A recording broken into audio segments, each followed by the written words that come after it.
Olá, meus amigos, estamos aqui mais uma vez no nosso LawCast, hoje recebendo duas personalidades incríveis aqui da nossa querida Ânima Educação. A nossa CEO, querida Paula Raca, bem-vinda, Paula. Obrigada, Dr. João, é uma honra e uma grande alegria estar aqui com todos vocês.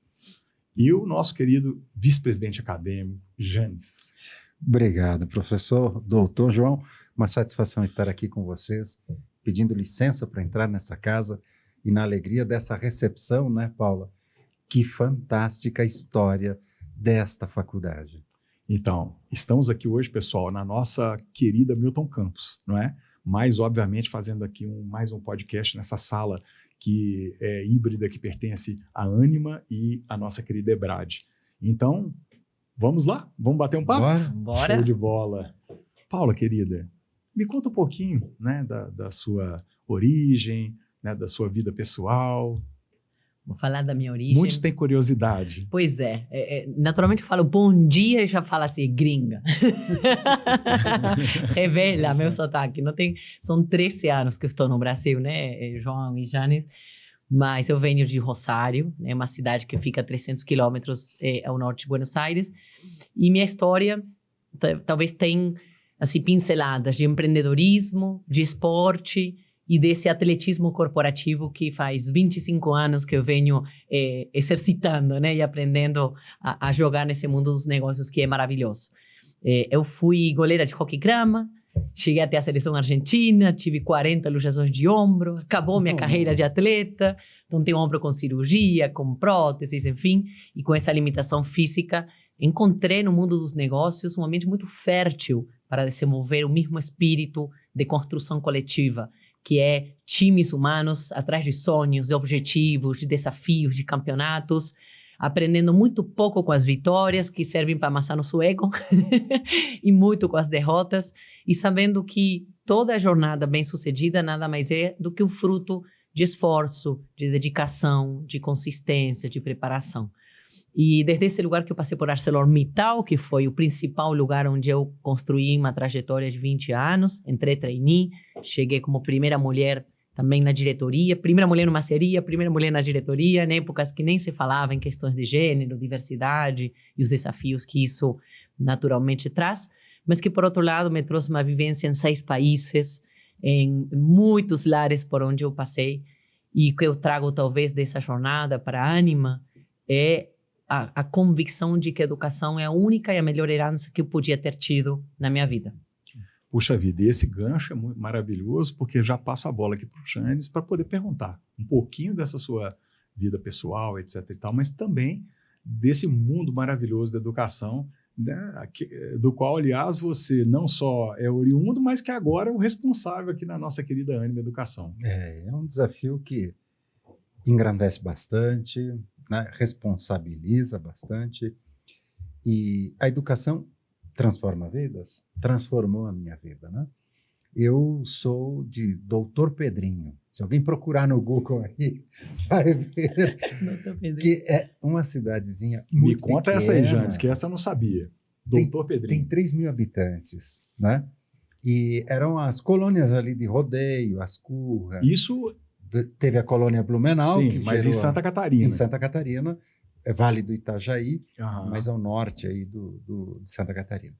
E teve a colonização italiana, alemã, polonesa nessa região. Então toda a minha família, né, a minha esposa é de pai e mãe, fala o dialeto italiano.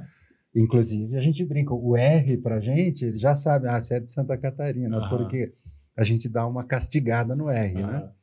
Uma delas é assim, a gente até brinca, né? Desceu o barranco com a caroça, bateu com a barriga e morreu, né? Então, é um pouco essa origem, a origem, né, das culturas, dessa diversidade do Brasil.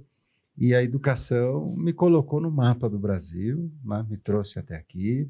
25 anos já de carreira na universidade, como acadêmico, como professor, coordenador, presidente do CPA, aquela história desde da composição, né, das revisões curriculares, da pró-reitoria, reitoria e VP acadêmico na outra instituição, e agora VP acadêmico aqui, um desejo muito forte de trabalhar nessa companhia, sabe? Conheci a Laureate, né? Eu tive uma passagem Aham. de 5 anos pela Laureate e me sinto, assim, num bom momento profissional e encontro a Ânima num bom momento educacional para a gente fazer essa grande transformação que está no coração de todos os educadores, está no seu, está na Paula, está comigo, está com todo mundo aqui. Essa vibração, sintonia, né, Paula? Isso aí. É que está gerando uma energia muito positiva para o que a gente veio fazer. Nossa, muito bacana. A gente são experiências diferentes, não é? Origens diferentes, mas um propósito muito similar, né, Paula? E eu sei que Paula também, puxa vida, é oriunda de uma família de educadores, né, Paula? Você quer contar um pouquinho aí da trajetória da sua mãe? Olha, João, essa história rende vários lowcast. Aliás, que sala linda, né? A gente está inaugurando essa sala, né, doutor Pessoal, João? estamos inaugurando Podemos aqui, falar olha, isso, em né? grande estilo, com a presença não só da Paula, nossa CEO, do Janes, que é nosso vice-presidente acadêmico, mas, puxa vida, estamos aqui também com a visita ilustre do Bernardo, né, que depois apresentamos a vocês. Mas desculpa te cortar. Não, e assim, eu vou resgatar uma história porque é interessante. Minha avó foi professora, minha mãe foi professora, minha avó era professora no colégio italiano, né, na Dante Alighieri. Você tem em São Paulo, Dante Eu tenho Alighieri. passaporte italiano por causa da minha avó, né? Que ela é filha de italianos. Era, né? Aí a minha mãe também deu aula na escola onde eu estudava. Minha mãe, muito visionária lá atrás, naquela época, né? Então, vamos imaginar, eu tinha 8 anos, estão falando de 36 anos atrás. Ela imaginava que ia ser importante para a minha formação inglês, valores e esporte. Foi essa aposta que ela fez. Então, me colocou num colégio religioso, um colégio Misericórdia, que era o que ela podia. Ela dava aula para pagar minha mensalidade. Aí, depois, ela dava aula na universidade. E quando ela voltava da universidade, eu falava, mas você foi dar aula e tal? Eu falava, não, eu fui na igreja. Eu falava, na igreja? Você foi na universidade? Eu falava, não, porque a sala de aula é o altar do conhecimento. Sagrada, né? E ela tinha essa reverência, sabe? Esse lugar realmente de muito respeito pela sala de aula. E tendo uma leitura interessante de que tudo que acontece na sociedade antes passa pela sala de aula. Né? Como a gente tem aqui também no nosso princípio, que até as paredes educam. Uma educadora. A frase querida do nosso querido e tão saudoso Padre Magela. Né? É isso aí. E é muito interessante porque eu enxergo a educação não apenas como um processo de transmissão de conhecimento, mas como um processo de formação de valores. Como o processo onde se desenvolve a cidadania. A gente está aqui na casa, né, do direito. Se desenvolve o princípio que ela trouxe para a minha educação e que logo me ensinou quando eu estava com minha filha Emma no colo e eu falei, mãe, o que eu faço? Você está com a primeira filha, eu falava, amor e limites. Amor para dar contenção, para que se sinta amada, que não procure esse amor fora. E limites que a gente vive em sociedade, então é preciso respeitar o metro quadrado do outro. Isso, né? É verdade. Eu acho que ele me deu uma aula de direito nessa sabedoria, no processo sábio. Direito e cidadania, não é? Direito e cidadania, de saber... Direitos e responsabilidades. Exatamente, né? e valorizar o melhor que tem um ser humano, que acho que a gente estava até falando hoje, né, no almoço mais cedo, da construção de uma sociedade mais amorosa, mais pacífica, que saiba lidar com as diferenças, com as opiniões, mas que crie um lugar de acolhimento para essas diferenças, de respeito, né? Respeito como a base de tudo, né? É verdade, né? Esse ponto que a Paula colocou, eu acho, Janes, que é super importante, coisa que a gente estava conversando agora há pouco também, né? Que a gente precisa, né, Paula e Janes, resgatar na nossa universidade esse ambiente propício ao debate, não é? Propício a um debate respeitoso, com civilidade, com urbanidade, com respeito pela opinião divergente, não é? Que ninguém é dono da verdade, que se cresce justamente... Havia até esse ditado que era muito, enfim, muito em voga, não é? Que da discussão nasce a luz, não é isso? E a gente vem perdendo isso por conta, muitas vezes, justamente da violência, do desrespeito, da desqualificação do interlocutor, né? E eu acho que... Não sei o que você acha, Janes. Você não acha que a gente precisa resgatar isso? É fantástico. E sabe, Paula, a minha dissertação de mestrado, o título dela é A Dialogicidade da Comunidade de Investigação para Educar para o Pensar de Ordem Superior. E essa minha investigação era uma investigação como docente, né? Entendendo como a sala de aula faz essa transformação. E você fala disso, né? A gente conversava um pouco antes do quanto a gente está preparado para o diálogo e o quanto o diálogo ele é potencializador da aprendizagem, mas é em comunidade, não é o diálogo solitário. Não é monólogo. Não é um monólogo, né? E é para quê? Para desenvolver um pensar de ordem superior, né? Para avançar o pensar mais raso e conseguir desenvolver as competências mais avançadas, né? Eu brinco sempre, sabe que as ideias podem brigar, as pessoas não, né? Não deveriam, pelo menos, né? Não deveriam, pelo menos. Agora você falou em diálogo, João, e é interessante porque a gente hoje não é nem diálogo, nem monólogo, às vezes é duálogo. Porque um simulado dá a impressão que a gente dialoga, mas não necessariamente acontece nessa troca. São chamados ouvidos mocos, né? É claro. Eu escuto, mas não... Eu ouço, mas não escuto. Isso mesmo. Acho que o diálogo parte da premissa da escuta. Exatamente. E pegar emprestado um pouco da medicina, tem o auscultar, né? Isso. Que aí é um movimento empático de entender um pouco o de dentro do outro, né? Não só o que está fora de mim. Como dizia Milton, nosso no querido, né? E, puxa vida, um artista maravilhoso aqui das nossas queridas Minas Gerais, né? Ouvir a voz que vem do coração, não é isso? Mesmo que o tempo e a distância digam não. Até porque entre como é que é, Pascal? O coração tem razões que a própria razão desconhece. Exatamente. Pois é, então, puxa vida, eu acho que esse debate aqui está super legal, não é? Inclusive porque eu acho que a gente pode falar não só de ensino jurídico, obviamente, mas do ensino em si, não é? E a gente estava conversando também dessa questão, que eu acho que hoje com a tecnologia, não é? Essa ferramenta maravilhosa que está nos propiciando fazer essa conversa, esse bate-papo tão agradável aqui hoje, ela pode resgatar algo que no passado se perdeu, não é? Que eu estava conversando agora há pouco com o Janes, Paulo, você estava no seu compromisso, etc. e tal, e a gente estava aqui batendo um papo, né? E eu dizia o seguinte, puxa vida, lá no passado, os filósofos, os grandes pensadores, inclusive, eles tinham uma visão holística, né? O cara era médico, advogado, ele era astrólogo, matemático, ou seja, ele tinha uma visão holística do mundo, né? Mas havia muito tempo para pensar, não é? As distrações eram menores, né? A pessoa se dedicava àquilo. E eu dizia, puxa vida, Newton não deduziu a fórmula da gravidade sentado numa prancheta, numa escrivaninha, não é? Pensando, puxa vida, a gravidade é assim, assim. Ele sentou embaixo de uma árvore, a maçã caiu-lhe a cabeça, ele ficou um pouco intrigado, instigado com aquele negócio. Provavelmente essa macieira devia ter muitos frutos maduros e caíram outras, né? E ele foi falando, poxa, mas por que sempre perpendicular ao solo, né? Por que não cai para lá, não cai para cá? E aquilo ele foi observando, não é? Da observação ele começou a medir, a compreender, e a partir daquela compreensão do fenômeno é que ele veio a formular, a conceituar, não é? E daí surgiu a fórmula, e não ao contrário. Hoje a gente aprende muito baseado nos conceitos, na memória, num princípio da memorização e da repetição, não é? Que às vezes te faz guardar, não é? Mas é uma memória volátil, mas não te assegura a compreensão daquele fenômeno, né? Então, eu prego muito isso, sabe? Que eu acho que não existe teoria e prática, eu acho que são coisas inscindíveis, não é?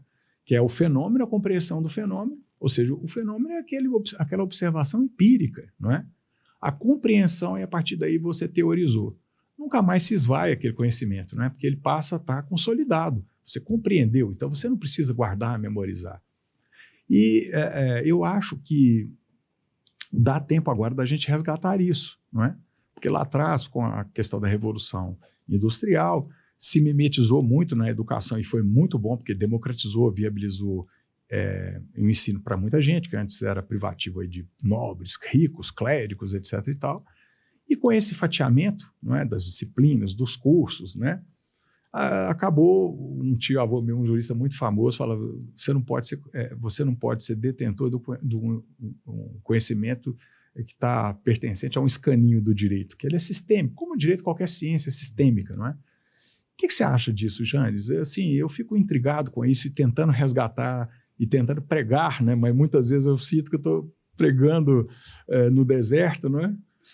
Não está não, meu caro. Acho que tem mais missionários com esse pensar, né, da disrupção da educação, que a gente acha que é só tecnológica, mas a tecnologia está emancipando as novas metodologias, né?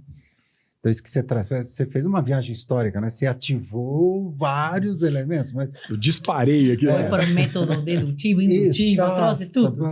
Então, mas vamos começar lá. Então, você recorreu aos antigos filósofos, isso. Né? E, cara, o primeiro deles é Sócrates. Eu admiro demais ele, né? Porque ele discutiu um pouco, né, esse conhecimento, né? Ele vem de dentro, vem de fora, né? E aí ele construiu o método socrático. Isso. Quem nunca estudou? É o clássico, né? Da ironia e da maiêutica, né? A ironia é o processo pelo qual você inquire, pergunta, desafia sobre aquele interlocutor que supõe saber, até o reconhecimento de que, de fato, não domino, não sei. Só sei que nada sei. E certamente sei bem mais que aqueles que supõem saber alguma coisa, não sabem que nada sabem, ele continua, né? E vem a maiêutica, né? Porque a mãe dele era parteira, então a maiêutica é trazer a luz. A maiêutica é dar luz, então é fazer o conhecimento emergir. E nós, professores, temos esse desafio em sala de aula, no dia a dia, em ativar a aprendizagem. Mas você falou um outro negócio também muito importante. De tanto investirmos na didática, talvez a gente tenha um resquício de segmentação do conhecimento, né? Você fala, e a gente perde o sistêmico e começa a ter algumas coisas fragmentadas. E um outro, você trouxe Newton, né? Que, por observação, então, qual é a origem do conhecimento? Observação, né? O que estava ativando o aprendizado dele ali era a capacidade de observar. E todo cientista faz esse movimento com metodologia de investigação, mas a observação de um fenômeno é base para quase tudo que se tem de descoberta e revelação. E a sala de aula didatizou isso e esterilizou o conhecimento e empacotou ele de forma didática para transferir, como você disse, né? E o nosso desafio hoje é devolver a observação para a sala de aula. É verdade. E acho que a gente está nesse caminho, né? Devolver esse olhar holístico e sistêmico, não é? Isso. Multidisciplinar. E ao mesmo tempo curioso. Isso. Perfeito. Porque o grande desafio, a gente fala em observar, mas eu vou num nível mais primário do comportamento humano que está sendo moldado pela tecnologia, o olhar está aqui. A gente precisa levantar o olhar do jovem. O olhar está aqui, está num dedo que faz assim, que vai ativando uma dopamina. Então, há uma observação, mas é da vida do outro, de uma vida que não é necessariamente um bastidor real, há muito mais uma projeção aí de um palco, de uma venda, porque há toda uma plataforma comercial por trás das redes, né? Nada mais é do que isso, outro dia escutava alguém falar algo muito interessante, um sequestrador, não sei se foi você que falou, foi você no podcast com o Daniel? Pois é, achei ótimo esse conceito, te sequestra da realidade. Então, como observar se não há presença plena? Como observar se o indivíduo está em corpo, mas às vezes a mente está em outro lugar. Não é? Perda de foco, perda de atenção, né? A capacidade de ter atenção tem diminuído. Ao mesmo tempo, a leitura também do jovem é muito menor do que era. Então, o repertório, o vocabulário, acho que isso só acrescenta desafios ao desafio que você traz, doutor João, que é a integração do mundo real com o mundo acadêmico, o mundo das ideias, o mundo da prática. E como fazer que essa sala de aula seja um terreno fértil para ativar essa curiosidade, para trazer mais elementos que ativem a vontade de fazer perguntas e de criar esses diálogos, né? E essa conversa que começamos ao início aqui, né? Que seja construtiva, que seja um debate de ideias, que seja fluido, que não parta de tantas crenças, que parta de dúvidas, né? Será que, Janes, esse ponto que a Paula colocou, que é tão importante... Também, né? Exatamente. Já que vamos. E já vou te passar a bola rapidamente. Será que esse, vamos dizer assim, quase que fetiche, não é, com o celular, com as telas, né? Com a vida do outro. Com a vida do outro, né? Com um mundo maravilhoso que, na verdade, todos sabemos que não existe, não é? Que todos nós temos percalços, né? Dores, né? Tristezas. será que isso talvez não seja porque tá pouco interessante, não é? Justamente o mundo real, ou essa sala de aula entusiasmada, onde a gente tem um professor de corpo e alma, sem crítica aqui aos meus queridos professores, né? Porque a culpa não é de vocês, eu estou colocando a culpa em nós, né? Na universidade, né? Você não acha que pode ser isso, que se a gente desenvolver uma dinâmica bacana, que traga o profissional de sucesso, não é? Para fazer esse intercâmbio, ou seja, o papel da universidade é fazer essa integração entre a academia e a comunidade, né? A sociedade, o mercado de trabalho, etc. Então, você não acha que a gente poderia tornar essa vida presencial e obter esse foco se a gente conseguisse mais essa integração, não é? Fenomenal. E da fala da Paula, com a sua provocação, me fez lembrar de um conceito usado na Idade Média, ali no período de descobrimentos, né? E havia um conceito jurídico na época, né? chamado terra nullius, terra de ninguém. Então, o processo de... Res nullius. Olha. Que é a coisa de ninguém. Res nullius. Res nullius. É a terra também, né? Mas não era só terra, porque era a coisa abandonada. Era a res derelicta, que era coisa abandonada, e a res nullius, que era de ninguém. Afixo de república, res pública, coisa pública. Isso, a coisa pública, exatamente. Aí era o conceito, bom, então encontrei uma terra, não tem ninguém, não está no mapa de ninguém, terra nullius, está aqui, é minha. E você tocou no ponto do sequestro do tempo. Hoje a colonização, a nova colonização, é a colonização sobre o tempo. Tempus nullius, tempo de ninguém. E que é o bem maior, né? Ninguém tinha mapeado o tempo. Agora os algoritmos mapearam o tempo e estão sequestrando e monetizando este tempo. E este tempo colonizado, que passa a ser administrado por vários vieses, dentre eles pelos recursos de entretenimento, as imagens mais superficiais do outro, né? E aí a sala de aula, esse tempo tem que ser redescoberto, né? Qual é esse novo tempo da sala de aula? A sala de aula é libertadora. Como é que a gente, então, faz a proclamação da independência do tempo do aprendiz?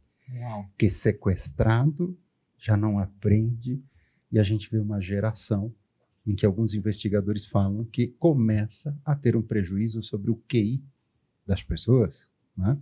A sala de aula, a gente não se sente culpado como professor, mas a gente se pergunta, né? Como é que eu resgato esse tempo que estão tentando sequestrar e devolvo e dou essa liberdade de aprender para o aluno? Curiosidade é um elemento, né? E outras técnicas e metodologias que a gente vem discutindo, né? E acho que a gente vem pela frente aí. Acho que uma das missões é olhar com muito carinho para o nosso colega, para o meu colega professor, e dizer que a Ânima já movimenta bom esforço para a gente emancipar o apoio, a formação, a atenção ao docente, para que ele possa bem cumprir a sua missão na sala de aula, né? Você tocou um ponto também muito bacana, né? Porque eu acho o seguinte, é um sequestro consentido. Esse é o problema, não é? Ou seja, é um exercício da liberdade. Ele está preferindo isso, aquilo, não é? Então... o cativeiro está na mão. Como é que é a síndrome de Estocolmo, que é a pessoa que se apaixona pelo sequestrador, não é isso? Ou seja, porque eu acho que a gente tem que fazer do limão a limonada. Está havendo esse sequestro, né? Mas para mim a rede social é apenas uma ferramenta. Claro. Não é? É uma tecnologia que a gente pode usar a nosso favor. Exatamente isso. E ao mesmo tempo tem a beleza da rede social, que eu acho, e da própria internet, que é se dar voz às pessoas, não é? Dar voz às pessoas, que as pessoas possam se exprimir. Ela não depende mais do deputado para dizer o que ela pensa. Que esse era o sistema representativo, né? Eu elejo meu deputado, o deputado fala por mim lá na Assembleia, né? Ou no Congresso, etc. e tal. Ao mesmo tempo, ele não depende mais da imprensa para dizer, para eu me informar. Eu estou me informando aqui.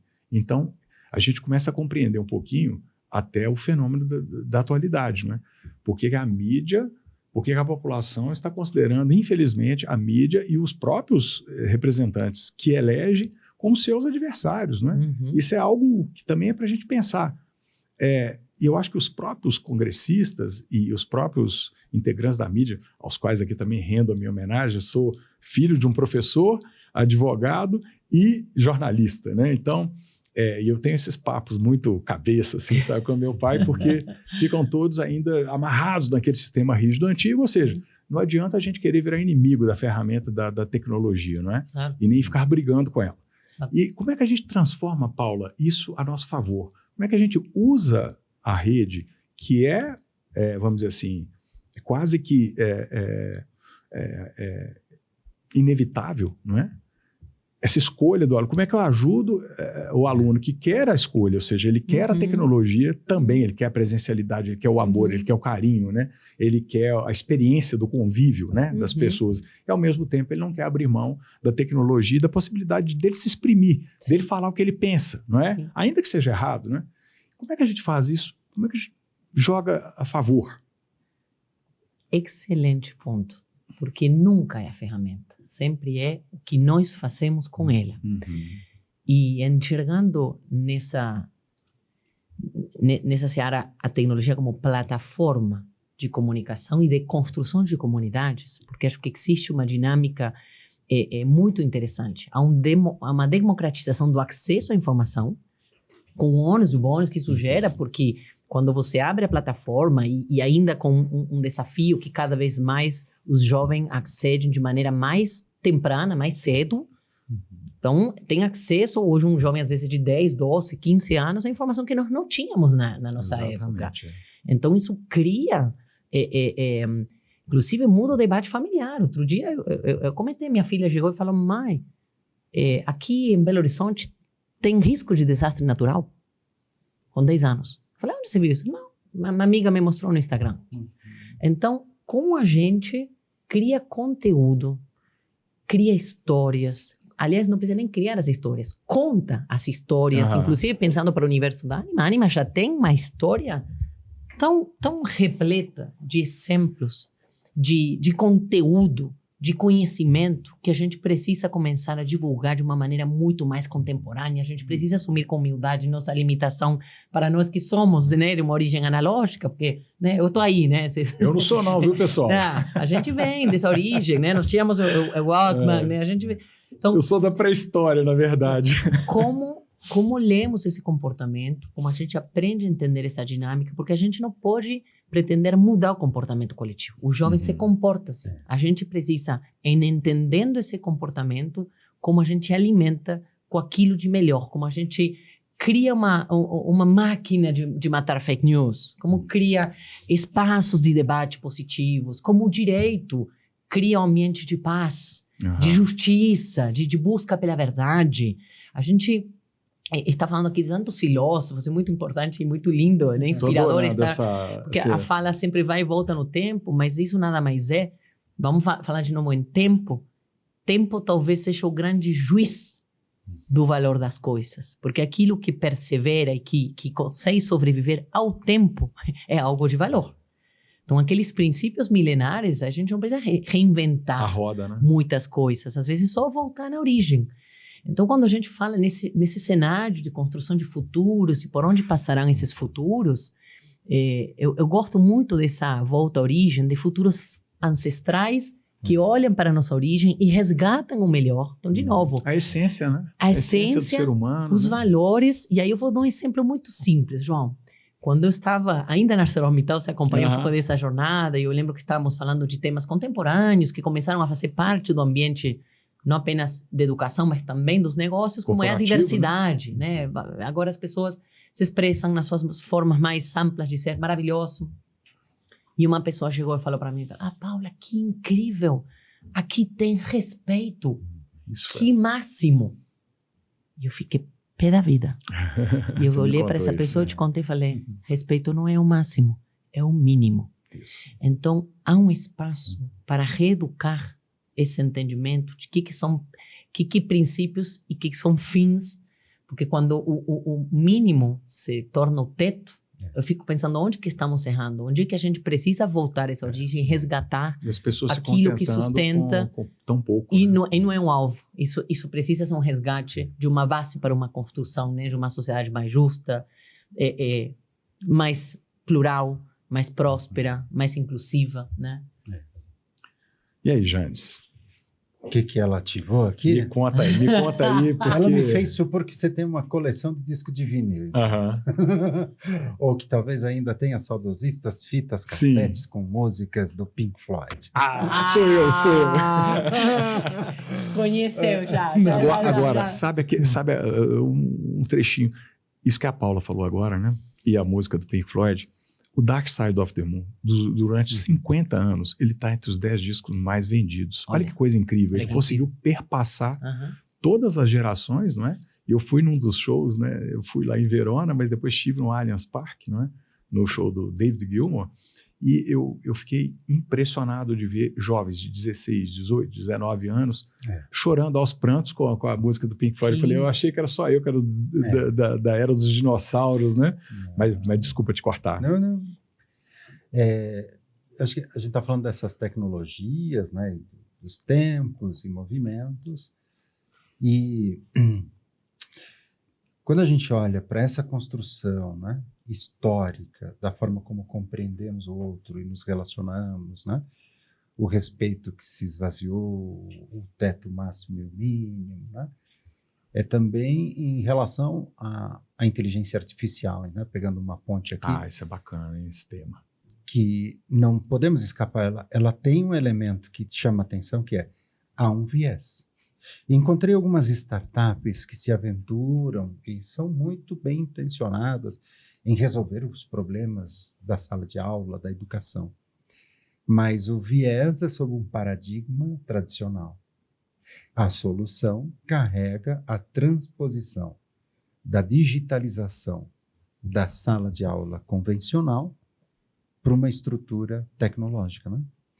E quando o desafio nosso como não é levar a sala de aula para dentro da tecnologia, né? Mas a tecnologia para dentro da sala de aula. Boa. E como usá-la, e como ativá-la, e como entendê-la como uma assistente, a inteligência artificial como assistente da aprendizagem. E não substitutivo, né? Não substitutivo, né?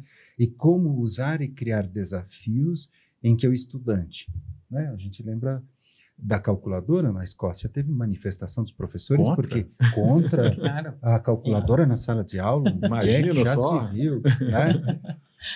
E hoje a gente vê a inteligência artificial um pouco nesse caminho. Será que a gente tem que se preocupar, abominar e afastar, ou trazer para dentro da sala de aula, entender, dominar e fazer dela a serviço, né, da proposta de aprendizagem, né? Que afinal de contas, quem está por trás dos algoritmos são pessoas, né? E o grande problema é como compreender. Outro dia teve um debate no Poder Judiciário muito interessante, uma juíza federal magnífica, falando sobre inteligência artificial e as decisões judiciais, porque já está sendo usada, né? Mas vem com o viés da história. Isso, exatamente. Da injustiça pode estar no viés, né? Exatamente. Esse viés é que é preocupante, né? Porque uma pessoa mal intencionada, ela vai lá e faz aquela programação para o resultado sempre pender para o lado que ele acha que deve, né? E às vezes até acha de forma legítima, né? Mas só que ele passa a fazer escolha em nome de uma série de pessoas, né? Uhum. Mas qual que seria, vamos dizer assim, a sua sugestão, não é para a gente... Eu vi que você usa bastante, né? Muito. Eu achei super bacana, quero aprender com isso, viu, pessoal? E eu quero que todos aprendam. E a gente vai criar caminhos para ter esse contato legítimo com as oportunidades, né? E debater sobre as preocupações. Isso, né? Mas como mitigar. Isso. Nunca deixar de correr o risco, mas mitigar esses riscos, isso, não é isso? É isso. Então, você fala isso, então, tem cases, né, de mercado. Por exemplo, adaptou-se, então, uma empresa, contratou, conhecida, contratou um algoritmo, né, desenvolveu um algoritmo para fazer o recrutamento. E pegou toda a base histórica da empresa, de admissões, recrutamento, seleção, demissão, quem desligou, porque o algoritmo decifrou e trouxe um processo seletivo. A empresa começou a ser denunciada por preconceituosa. Deixou de contratar ou diminuiu a contratação, né, de pretos, de mulheres. Por quê? O histórico era daquele jeito. Porque o histórico de seleção criou esse preditivo da ferramenta e ela continuou seguindo aquele preconceito. Da mesma forma, se a gente levar para a sala de aula nos moldes, né, do instrucionismo, ela vai manter aquele padrão. O que eu vejo é que ela pode ser uma ativadora de prototipação, de criar conceitos, de experimentar. Mas, para fechar, o que a gente escutou, né, da reunião dos reitores, inclusive Daniel Castanho estava lá, que o Santander promoveu, a gente ouviu recorrentemente em toda a Europa a discussão das universidades com a inteligência artificial à volta das discussões sobre ética. Perfeito. Né? Perfeito. Porque esta é a baliza para a gente combater esse viés, esse equívoco, essa tendência preconceituosa. E que é o princípio que está na nossa lei, que é o princípio da neutralidade, né? Está na nossa Lei Geral de Proteção de Dados. Aliás, fica aqui um grande abraço ao nosso querido amigo Renato Opsi-Blum, o craque desse tema aí, viu? E interessante, doutor João, porque falar em neutralidade e em vieses já é um exercício que nasce enviesado, porque todos temos vieses. Uhum.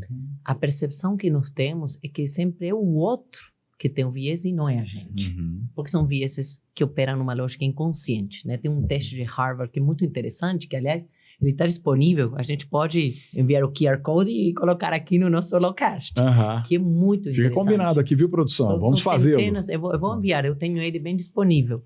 E quando a gente faz essa autoavaliação, assim como foi feito pelo case que o Jane estava relatando, né, do processo seletivo, a tendência do ser humano é julgar o outro como enviesado e não perceber os próprios vieses. Então, quando a gente traz essa questão da ética, o ser humano tende a se olhar, né, sempre melhor porque ele avalia a sua intencionalidade, enquanto os outros enxergam o nosso comportamento. É um dilema, né? Entre a convicção, que é pessoal mesmo, é íntima, não é? É pessoal, e o viés. Porque o problema, acho que, do viés é querer impor ao outro a sua convicção, né? Aí é que mora. Não que a pessoa tenha que se abster de ter as suas, né? Exatamente. E acho que isso nos convida a um exercício, voltamos ao mesmo ponto do início, de diálogo, de empatia, de querer, como você falava, dessa escuta né? mais ativa e curiosa, por querer entender a natureza e a jornada do outro, porque falar em empatia é fácil, mas fazer e viver empatia, de fato, será que é possível me colocar no sapato? A gente coloca, né? No sapato do outro, na vida do outro. É bem desafiador. Mas talvez a construção dessa nova dinâmica high-tech, high-touch, seja a gente entender na nossa limitação humana que realmente as máquinas vão se tornar melhores em fazer, os algoritmos vão se tornar muito bons em trazer aquilo que é bem mecânico, bem predicível, que o algoritmo dá conta, enquanto nós, humanos, precisamos resgatar o ser, porque é isso que nos faz humanos. A ética, a criatividade, a imaginação, a intuição, são qualidades inerentemente humanas, né? Você tocou num outro ponto muito bacana, Paulo, que eu gosto muito de refletir sobre ele, né? Nós vivemos numa era, né, em que parecer ser ficou mais importante do que ser, não é? Então, a gente estava até conversando sobre ESG, sobre políticas de inclusão, né? Políticas verdadeiras de sustentabilidade, né? Prestigiar a governança, mas muitas vezes aparenta que eu só ter a política, eu divulgar no meu site, não é isso? Eu fazer uma palestra bonita, basta, não é? Enquanto que, às vezes, é melhor a gente deixar de militar e mostrar, ou praticar, fazer ações, não é isso? Sim. Efetivas, né? Walk the talk. Agora a gente brinca, né? Filantropia, você não fica fazendo divulgação da sua filantropia, você tem que praticar a filantropia, né? Você não tem que ficar fazendo marketing da sua filantropia, né? Sim. Eu acho que é um pouco isso, né, Janes? É isso. E você, ao fazer cócegas no hipocampo, né?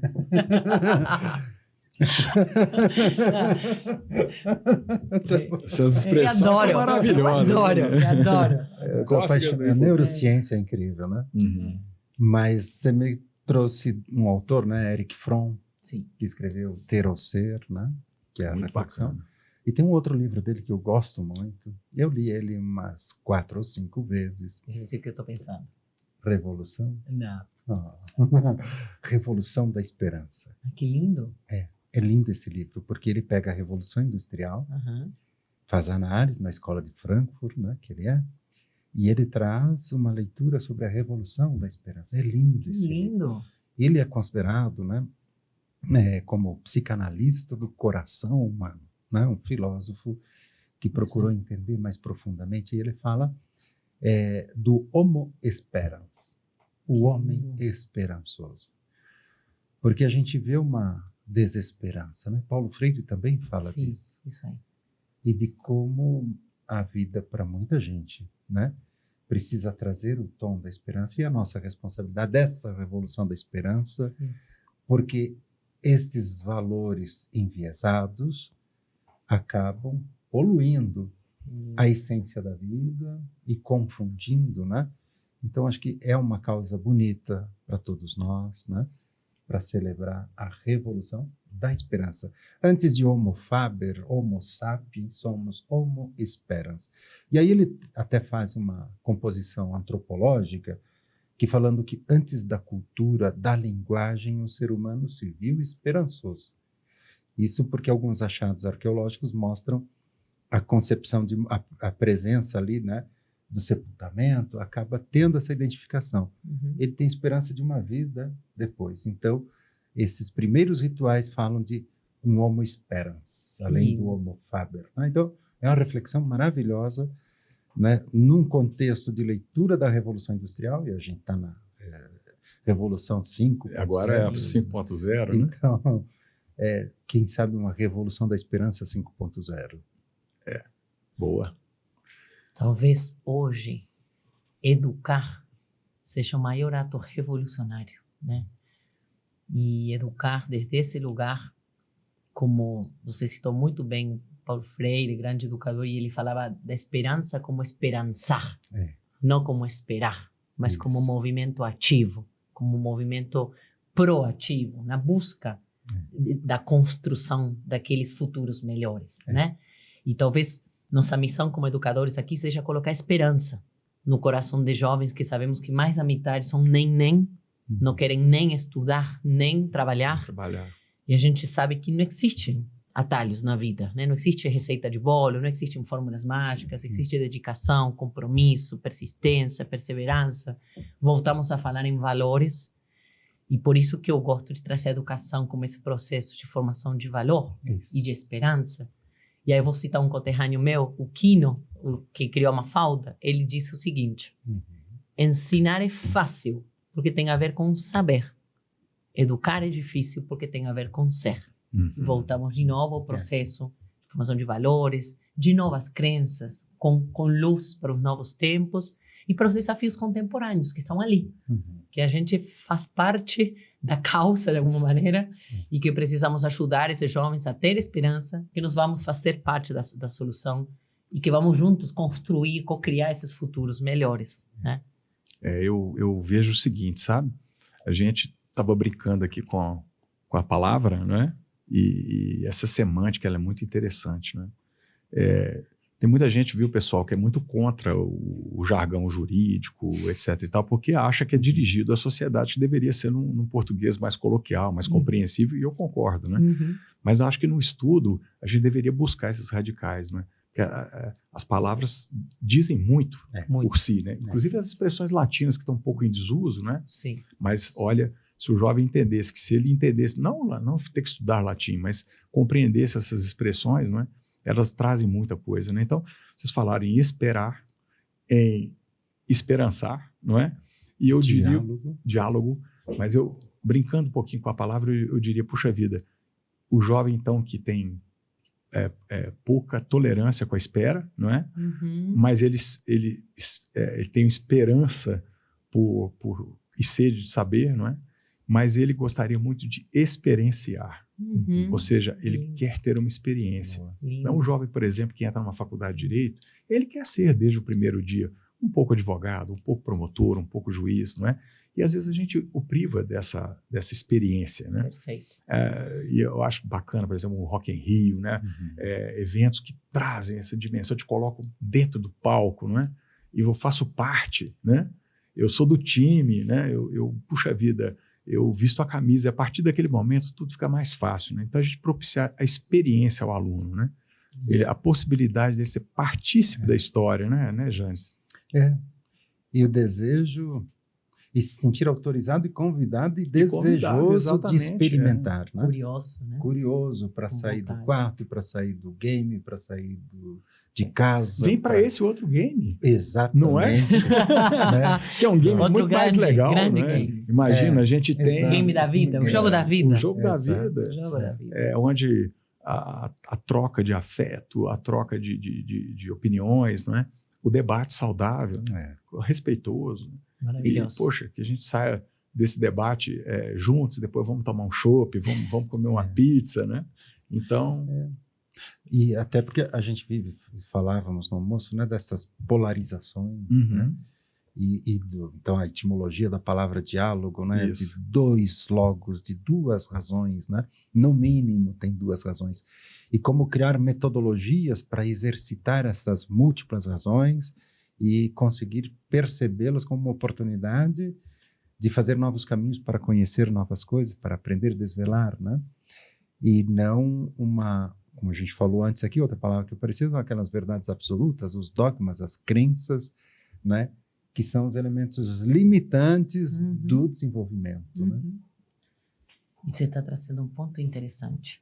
Abrir espaço à dúvida é vital nesse processo. Totalmente. Não existe verdade absoluta, né? Não existe, mas talvez de novo no nosso instinto de sobrevivência, aquilo que é seguro nos dá um conforto, né? As certezas muitas vezes que nos cegam, que nos limitam, mas que nos dão esse conforto de ter algum tipo de controle, né? A possibilidade de questionar é indispensável para a evolução da ciência, né? Do saber. E a gente até fala, né? Agora o filósofo aqui, né? Vai de novo. Adoro quando René Descartes, né? Cogito ergo sum, né? Penso, logo existo, e a investigação. A gente fala, é muito cartesiano, mas Descartes fala de algumas dicas até para a sala de aula, quando ele fala, né, da desconstrução para encontrar os tijolos sólidos que vão permitir encontrar esse cogito, né? Então, ele tem didática ali também, tem metodologia, tem matética, né, como a ciência do aprender, e ele traz isso. E no Brasil veio um filósofo chamado Wilhelm Flisser, ele foi exilado, judeu e tal, trabalhou na Federal um tempo, de São Paulo, e ele escreveu A Dúvida da Dúvida. E teve um outro professor de Santa Catarina que escreveu A Pedagogia da Dúvida. Interessante. Que lembra Paulo Freire, Pedagogia do Oprimido, também é uma pedagogia do silenciamento, né? Sim. Então, e investigo essa questão de como a dúvida ela é um bom gatilho, porque ninguém em dúvida fica sossegado, né? Isso. Ela é um gatilho para a curiosidade, né? Que você citou muito bem com a lembrança da maçã, da observação. Isso. Que se ativa essa curiosidade, essa pergunta, o que está acontecendo. A gente sai daquela cilada, não é? Da memorização, da repetição, não é? E vai para a experiência e para a compreensão do fenômeno. Né? E, pessoal, eu estava até comentando com o Janes e Paulo, a gente foi almoçar juntos e já estávamos batendo esse papo aqui com o Bernardo também. Comemoramos o aniversário. Comemoramos. Claro, podemos registrar isso, né, doutor João? Talvez vai sair ao ar outro dia, mas está sendo gravado no dia do aniversário do João. Né? Parabéns para você. Obrigado pelo carinho. Mas a gente estava dizendo o seguinte, não é, que o problema não é o debate, o problema é o desrespeito. Né? E toda a ciência, toda a construção, evolução da sociedade veio a partir dessa possibilidade do contraditório, né, da dialética, né? E, puxa vida, a gente citava Newton, Einstein. Enfim, indo para o campo do direito aqui, já que estamos no Lawcast, né? Clovis ou Rui, não é? Outro grande debate de dois grandes filósofos alemães, né? No campo do direito, né? Savigny e Eric, grande discussão sobre a posse, a natureza jurídica da posse, né, e tal. Eram debates até acalorados, né? Eram, às vezes, né, para não falar de outra área, Edison ou Tesla, poxa, o Edison foi capaz de construir, talvez um dos maiores gênios da humanidade, né? Se não o maior, foi capaz de construir uma cadeira elétrica para tentar desmoralizar a teoria de Tesla, lá da corrente contínua e a corrente alternada. Ao final e ao cabo, todos tinham razão, não é? A verdade em todos eles, É né? claro, porque a construção foi a partir da crítica do trabalho do outro, e é por isso que se dá a publicação dos trabalhos científicos, né? Para que os pares possam analisar, perceber. Eu vi outro dia uma coisa interessantíssima, esse grande cientista, pesquisador, gênio da atualidade, que faleceu há pouco tempo, o Hopkins, né? Que era o grande físico agora, né? Sim. E ele falou, olha, na falta de pares que critiquem o meu trabalho, critico eu. E ele foi e refez o trabalho, ele criticava o próprio trabalho, e aí, a partir daí, ele ia para tentar desdizer e verificar as falhas, e tentar sanar as falhas, né? Naquele silogismo. E eu acho que, se a gente buscar esse ambiente, né, propício para o debate, sadio, respeitoso, né, que as pessoas não se odeiem só porque um pensa diferente, né? Ao contrário, né? A gente cresce com as diversidades, né, Janes? Exato. E me fez lembrar de Hegel. Eu explico por quê.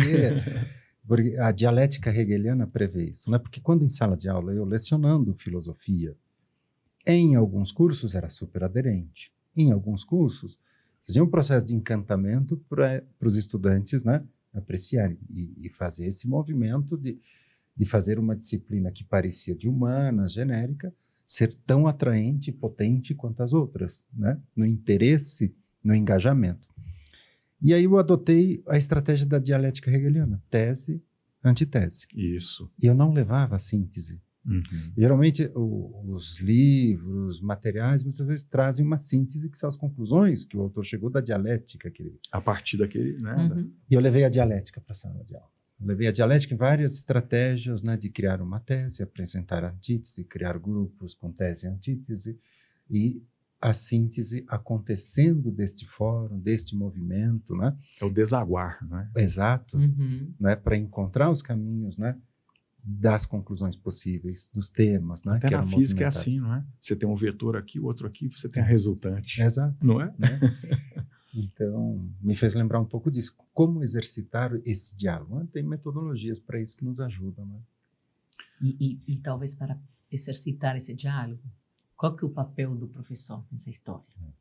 Qual que é o papel nesse contexto todo que a gente já está dialogando aqui, tentando unir esses pontos, né? Num contexto de um resgate de valores, de uma evolução tecnológica, de mudanças de comportamento, de jovens que são sequestrados. Jovens não, nós também somos, né, vítimas Todos desses nós, sequestros, né?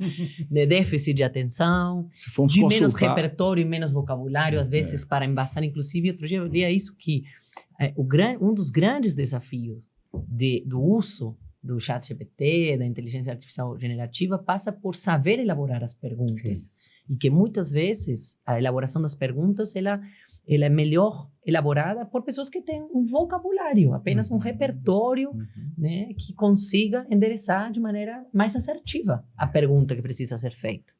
Então, se no passado o professor talvez era esperado que traga as respostas e logo agora vinha para esse lugar de fazer as perguntas, talvez ele seja um facilitador para que o jovem consiga elaborar as próprias perguntas que são necessárias. Do perguntar. Essa aí a maneira técnica e didática e pedagógica de endereçar o que estou trazendo, que nada mais é olhando para a ânima, nosso segundo princípio. O aluno no centro e o professor sendo sua maior inspiração.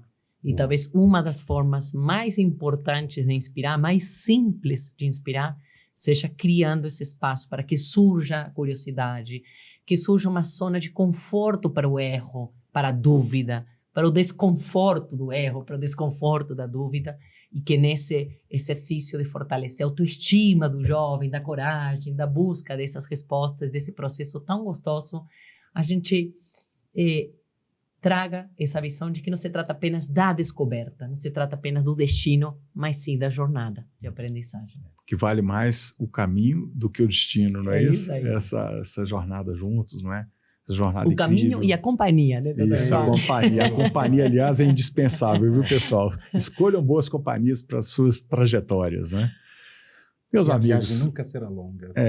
exatamente. Quantas viagens que a gente já fez, que até o destino não era tão, né, não era tão bacana, chega lá, a gente vai, puxa vida, a companhia era tão legal, não é? É, O tempo voou. O tempo voou. Como hoje, pessoal, o tempo voou. Um papo que a gente poderia ficar aqui a tarde inteira, não é? O dia inteiro. Aliás, dias batendo papo, conversando, deixando essa conversa enfim, as ideias fluírem, né? Mas eu sei do grande compromisso de Paula, de Janes, não é? E Bernardo, todos aqui, puxa vida, reunidos para trazer esse material tão importante para vocês, né? Esses pensamentos, são reflexões, né, gente? Que cada um faça a sua puxa vida, que se a gente puder depois, a partir disso, eu acho que é uma provocação, né? Uma reflexão, uma provocação, se a gente pudesse, a partir disso, cada um de nós, né, dar a sua contribuição, as suas ideias para que a Ânima possa continuar cada dia mais maravilhosa, transformando o país pela educação e propiciando algo que muita gente está desdenhando, né? Que esse debate, a discussão sadia, não é? Respeitosa, com urbanidade, com amizade, que as pessoas não fiquem inimigas do outro porque pensam diferente, não é? E puxa. Ô, gente, até a Siri entrou aqui no debate, viu? É o mundo da modernidade, gente, é o metaverso. Mas eu queria muito, Paulo, agradecer a você, querida. Puxa vida, inaugurar o nosso estúdio da EBRAD aqui na Hamilton Campus, com esse Lawcast, com a presença da Paula, nossa CEO, presença do Janes, nosso VP acadêmico, não é? E levar toda essa experiência para toda a comunidade da EBRAD, aliás, toda a sociedade, é uma alegria muito grande para nós. Queria muito agradecer vocês. E a gente também, da mesma forma, engrandecidos de conhecer a EBRAD, Hamilton Campus, que estamos aqui, né? Este espaço, a tua persona, né? Esse teu modo esperançoso de olhar para a educação com tanto carinho, e o carinho que você fala dos professores, né? Como VP acadêmico, eu vou dizer que fiquei encantado com esse capricho, com esse cuidado, e é isso que a Paula falou. É o grande inspirador, né? E aí é muito na linha do para quem está começando, não é sobre quem manda em quem, mas é quem trabalha para quem. Nós estamos trabalhando a favor dos professores, que por sua vez trabalham a favor dos nossos estudantes. E assim seguimos, né? Saibam que eu sou saudade de vocês e trabalho para vocês, viu, meus amigos, inclusive para vocês aí de casa, viu?